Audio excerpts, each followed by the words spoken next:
Assalamualaikum warahmatullahi wabarakatuh. Perkenalkan, saya Kartika Sri Devi, mahasiswa Universitas Nahdlatul Ulama Indonesia dari Prodi Pendidikan Agama Islam.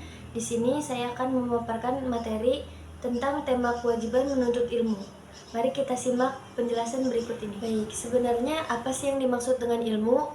Ilmu itu secara bahasa yaitu alima ya'lamu ilman, yang berarti mengetahui, memahami, atau mendalami sesuatu dengan sebenar-benarnya. Nah, di sini dalam pandangan Islam, ilmu itu bukan hanya sekedar teori untuk mencapai nilai akademis semata, tetapi ilmu itu merupakan cahaya yang ada di dalam hati kita, cahaya untuk kita mengetahui dengan kebenaran dengan jelas, dan kita bisa membedakan mana yang benar, mana yang salah. Mendefinisikan ilmu secara istilah yaitu memahami hakikat kebenaran dengan segala sesuatu yang diciptakan oleh Allah Subhanahu wa taala, baik melalui ayat qauliyah maupun ayat kauniyahnya.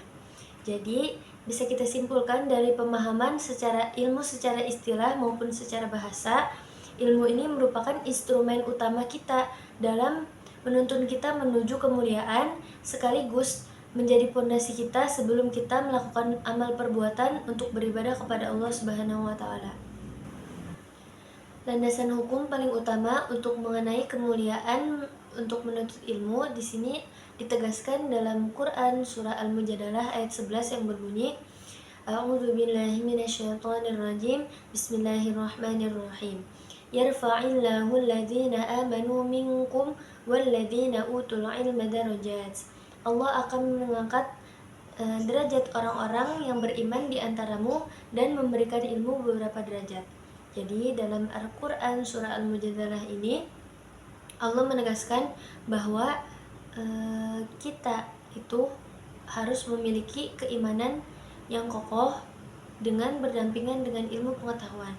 Jadi antara ilmu pengetahuan dan keimanan ini harus berdampingan, bukan hanya ilmu saja ataupun keimanan saja. Keduanya harus berdampingan. Di sini jika kita telaah lebih mendalam dalam makna surah Al-Mujadalah ayat 11 ini mengisyaratkan bahwa iman tanpa ilmu itu membuat seseorang rentan atau mudah tersesat. Dan sebaliknya, ilmu tanpa iman itu bisa membuat manusia menjadi sombong dan menyalahgunakan ilmunya. Jadi keduanya merupakan sisi yang tidak bisa dapat dipisahkan. Jadi harus berdampingan. Karena Allah Subhanahu wa taala menjanjikan tingkatan derajat yang khusus, mulia dan penuh keberkahan bagi mereka yang bersungguh-sungguh untuk menggunakan akal pikirannya dan mempelajari ilmu yang membawa kemaslahatan untuk bersama. Dalam sebuah hadis yang diriwayatkan oleh Ibnu Majah, Rasulullah SAW bersabda, "Thalabul ilmi fardhatun 'ala kulli muslim." Kewajiban menuntut ilmu itu wajib bagi setiap muslim. Nah, makna wajib di sini berarti menghukumi yaitu fardu ain bagi setiap muslim individu baik perempuan maupun laki-laki dari kecil hingga akhir hayat.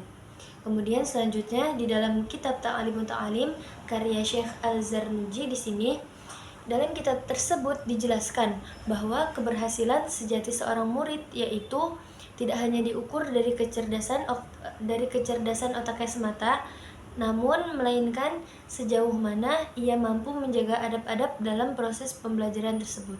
Di sini yang pertama ada tasihun niyah, yaitu meluruskan niat.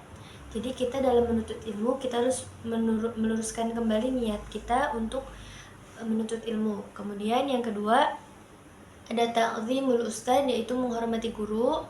Yang ketiga tawadu, yaitu sikap rendah hati baik ketika kita sudah mendapatkan ilmu maupun kita belum mendapatkan ilmu, kita harus rendah hati. Dan yang terakhir yaitu ada al-jiddu, yaitu kesungguhan. Kita dalam menuntut ilmu harus bersungguh-sungguh dalam mendapatkan ilmu tersebut. Nah, selanjutnya di sini ada mahfudhat yang berbunyi yaitu man jada wajada, barang siapa yang bersungguh-sungguh pasti dapat, man sabaru zafiro, barang siapa yang bersabar pasti beruntung, dan man sara 'ala darbi wasalah, barang siapa yang berjalan di jalannya maka pasti sampai.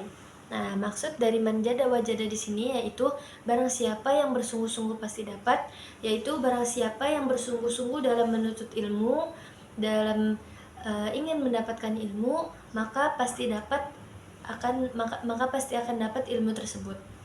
Kemudian selanjutnya, man sabara zafiro, barang siapa yang bersabar pasti beruntung.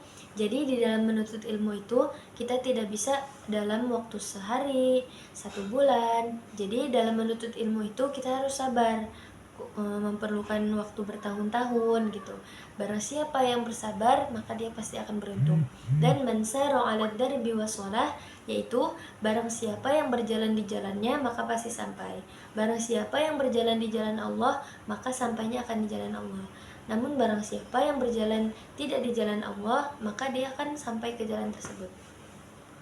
Kemudian selanjutnya di sini cara paling mendasar untuk kita dapat mengamalkan ilmu tersebut yaitu yang pertama, kita bisa mengamalkan ilmu untuk diri kita sendiri minimal. Untuk diri kita sendiri, dan yang kedua untuk orang lain yang membutuhkan. Contohnya, ketika di kelas ada teman yang bertanya nih.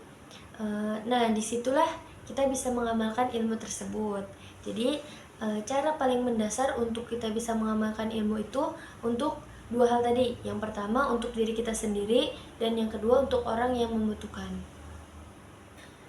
Kemudian jadi kesimpulan pada penjelasan materi kewajiban menuntut ilmu ini yaitu menuntut ilmu itu tidak akan sempurna jika hanya dengan teori, tetapi melainkan harus kita implementasikan melalui tindakan nyata atau melalui pengamalan ilmu tadi. Jadi lebih baiknya kita bisa mengamalkan ilmu kita baik untuk diri kita sendiri ataupun orang lain yang membutuhkan. Nah, kemudian di sini ilmu yang tidak diamalkan itu bisa kita contohkan seperti al-ilmu bila amalin kasyajarin bila thamarin. Nah, di sini artinya pohon tersebut itu tumbuh rindang, mempunyai banyak dedaunan, tetapi pohon tersebut kehilangan fungsi utamanya. Jadi pohon tersebut gede, besar, tapi tidak bisa memberikan manfaat untuk lingkungan sekitar. Jadi orang yang berilmu tapi tidak mengamalkan itu diisyaratkan seperti pohon yang tidak bisa memberikan kemaslahatan untuk lingkungan sekitarnya. Di sini ada quotes atau motivasi untuk kita terus bisa belajar, yaitu seberapa besar usaha kamu untuk mendapatkannya, maka sebesar itu pula hasilnya. Jadi seberapa besar usaha kita untuk belajar, maka sebesar itu pula hasilnya. Baik, terima kasih. Ingat ya untuk anak-anak, man jadda wajada, barang siapa yang bersungguh-sungguh untuk mendapatkan ilmu, maka dia pasti akan dapat. Jadi jangan bosan-bosan untuk kita terus belajar dan menjaga adab dalam pembelajaran. Terima kasih sudah menyimak video ini. Semoga video ini bisa bermanfaat untuk kita semua, dan sampai jumpa di pembelajaran berikutnya. Wallahul muwaffiq ila aqwamit thoriq. Wassalamualaikum warahmatullahi wabarakatuh.